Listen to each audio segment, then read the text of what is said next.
Hello friends, आज हम topic discuss करेंगे क्लास 12 से increasing and decreasing function. Chapter है डिफरेंशिएशन। जो क्वेश्चन हम आपको इस वीडियो में करके दिखाएंगे वो या तो एनसीईआरटी के होंगे या फिर डिफरेंट रेफरेंस बुक से लिए गए होंगे। इस वीडियो को स्टार्ट करने से पहले कुछ कांसेप्ट है जो इस टॉपिक से जुड़ा हुआ है, पहले वो देख लेते हैं। ठीक है, तो चलिए अपना वीडियो स्टार्ट करते हैं। जितने भी क्वेश्चन आप इस टॉपिक से करेंगे उसमें आपको fx गिवन होगा या कह सकते हैं y गिवन होगा। आपको हमेशा निकालना होगा f डैश x या फिर dy by dx, मतलब फर्स्ट डेरिवेटिव। अब कंसेप्ट उसी के बाद आएगा हमेशा। देखिए क्या कंसेप्ट है। ठीक है, जो भी आपने f डैश x निकाला, ध्यान रखिएगा आपको जो fx दिया हुआ है उससे आप क्या निकालोगे? सबसे पहले f डैश x। तो अगर वो f डैश x, ध्यान से सुनिएगा, ग्रेटर देन इक्वल टू 0 हुआ, हाँ जी, अगर f dash x greater than equal to 0 हुआ तो फंक्शन की कंडीशन क्या होगी? कंडीशन हो गया इंक्रीजिंग फंक्शन। ध्यान से समझिएगा, वो हो गया इंक्रीजिंग फंक्शन। लेकिन वो f डैश x सिर्फ ग्रेटर देन 0 है, इक्वल टू नहीं आ रहा, तो वो हो जाएगा स्ट्रिक्टली इंक्रीजिंग फंक्शन। ध्यान से समझिएगा, स्ट्रिक्टली इंक्रीजिंग फंक्शन। ठीक है, ऐसे ही चलिए। अगर आपका f dash x less than equal to 0 आ जाए तो कैसा फंक्शन हो जाएगा? वो हो जाएगा डिक्रीजिंग फंक्शन। ध्यान से समझिएगा, ठीक है। और वही f डैश x सिर्फ आपका लेस देन 0, इक्वल टू ना लग रहा हो, ठीक है, तो ये फंक्शन हो जाएगा strictly decreasing function.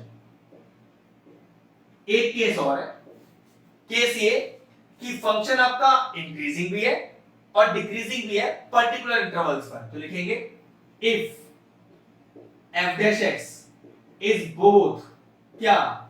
Increasing and decreasing on particular interval,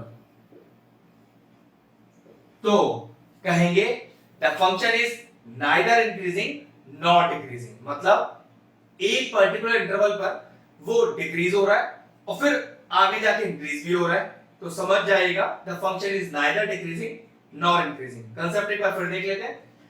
अगर first derivative greater than equal to 0 है तो इंक्रीजिंग फंक्शन, सिर्फ ग्रेटर देन 0 है strictly increasing function, less than equal to 0 है डिक्रीजिंग फंक्शन, सिर्फ लेस देन 0 है strictly decreasing function, function increasing भी है डिक्रीजिंग भी है, दोनों एक साथ है पर्टिकुलर इंटरवल्स पर, तो वो है नाइदर डिक्रीजिंग नॉर इंक्रीजिंग। ये छोटा सा कांसेप्ट था। अब इस टॉपिक से जुड़े दो टाइप के क्वेश्चन हैं। कौन से? पहला क्वेश्चन होगा इस तरह का कि find the intervals on which the given fx is increasing और डिक्रीजिंग। ठीक है, तो एक तो है इसमें आपको इंटरवल्स निकालने होंगे। Type 2, prove that the function is increasing और decreasing on the given interval. एक में आपको प्रूविंग करना है और एक में आपको इंटरवल्स निकालने हैं। तो दोनों टाइप के क्वेश्चंस मैं आपको करके दिखाऊंगा। बस कांसेप्ट ये ध्यान रखिएगा, जो भी क्वेश्चन होगा वो एनसीईआरटी का हो या फिर वो किसी रेफरेंस बुक का हो, इस कांसेप्ट को सीखे बिना आप क्वेश्चन नहीं कर पाओगे। ठीक है, ये कांसेप्ट आप अच्छे से सीख लीजिए। हम स्टार्ट करते हैं अपने क्वेश्चंस। चलिए, मैंने क्वेश्चन पहला बोर्ड पे लिख दिया है। क्वेश्चन है कि शो दैट fx जो कि है 3x 17 इज स्ट्रिक्टली इंक्रीजिंग और नॉट। ध्यान रखिएगा, strictly increasing f dash x greater than 0 वाला कोई कांसेप्ट 100% लग रहा होगा। अब क्वेश्चन में आपको सबसे पहले क्या दिया हुआ है?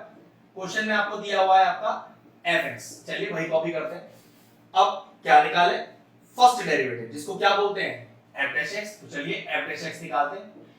तो 3x 17 का डेरिवेटिव कीजिए। 3 कांस्टेंट है, किसी के साथ आया है बाहर हो गया, और जिसके साथ आया उसका डेरिवेटिव कर दिया। प्लस 17 कांस्टेंट है, अकेला लिखा डेरिवेटिव 0। तो क्या पता चला? पता चला कि हमारे पास फर्स्ट डेरिवेटिव का वैल्यू आ गया 3। लेकिन प्रॉब्लम है, इसका तो वेरिएबल ही एलिमिनेट हो गया, तो फिर मैं कैसे वैल्यू डाल के चेक करूंगा कि फंक्शन इंक्रीजिंग है डिक्रीजिंग है, स्ट्रिक्टली इंक्रीजिंग है स्ट्रिक्टली डिक्रीजिंग है? तो मुझे सबसे पहले यहां पर एक वेरिएबल को इंट्रोड्यूस करना पड़ेगा। वो किस तरह से? बहुत आसान है। 3 को क्या लिख सकता हूं? 3x की पावर 0, यही तो है। देखो ना, स्ट्रिक्टली इंक्रीजिंग ऑन r, तो स्ट्रिक्टली इंक्रीजिंग ऑन r के लिए मुझे x में कुछ वैल्यूज डालना पड़ेगा, ये बताने के लिए कि वो कैसा फंक्शन है, strictly increasing on r greater than 0। अब देखा था क्वेश्चन में x ही मौजूद नहीं था, वो तो एलिमिनेट हो गया, तो मैंने x अपनी तरफ से इंट्रोड्यूस कर लिया।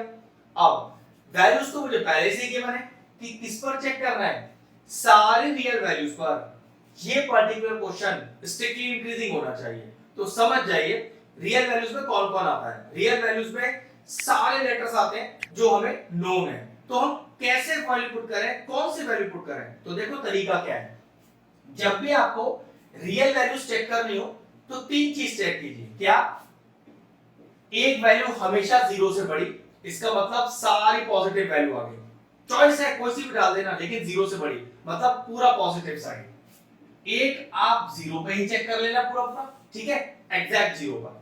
और तीसरा एक चेक कर लेना लेस देन जीरो पर, मतलब नेगेटिव साइड। तो सोचिए हमने सारी वैल्यूज ले ली, सारी पॉजिटिव, सारी नेगेटिव और जीरो। कहने का मतलब है सारी रियल वैल्यूज ले ली। चलिए चेक करते हैं। तो चेकिंग फॉर किसके लिए चेक कर रहे हैं? x ग्रेटर देन जीरो के लिए। अपनी तरफ से आप x की कोई भी जीरो से बड़ी वैल्यू ले लो, मतलब पॉजिटिव वैल्यू, और अपने f डैश x में पुट कर दो x की जगह। तो चलो जीरो से बड़ी, मेक इट 1 2 3, जो आपको चॉइस हो डालो, ठीक है। तो f डैश x मैं 1 ले रहा हूं, ठीक है। तो मैंने x की जगह 1 डाल दिया और पावर में जीरो लगाए, लगा रहने दीजिए। 1 की पावर 0 1 ही होता है, तो आंसर कितना आ गया? 3। कहने का मतलब है कि किसी भी जीरो से बड़ी वैल्यू डालने पर f डैश x कैसा है? पॉजिटिव। f डैश x कैसा होना चाहिए? पॉजिटिव। पॉजिटिव मतलब जीरो से बड़ा। यहां से एक बात क्लियर हो गई कि x की कोई भी पॉजिटिव वैल्यू डालने पर आंसर तो पॉजिटिव ही आ रहा है। तो ये पार्ट तो क्लियर हो गया। चलिए अब x में जीरो ही डाल के देख लेते हैं। तो लिखिए चेकिंग किसके लिए? For x is equal to 0। अब आप रियल वैल्यूज में जैसे पॉजिटिव डाल चुके हो, अब एक जीरो ही डाल लो। तो चलो f डैश x 0 डालते हैं, तो ठीक है।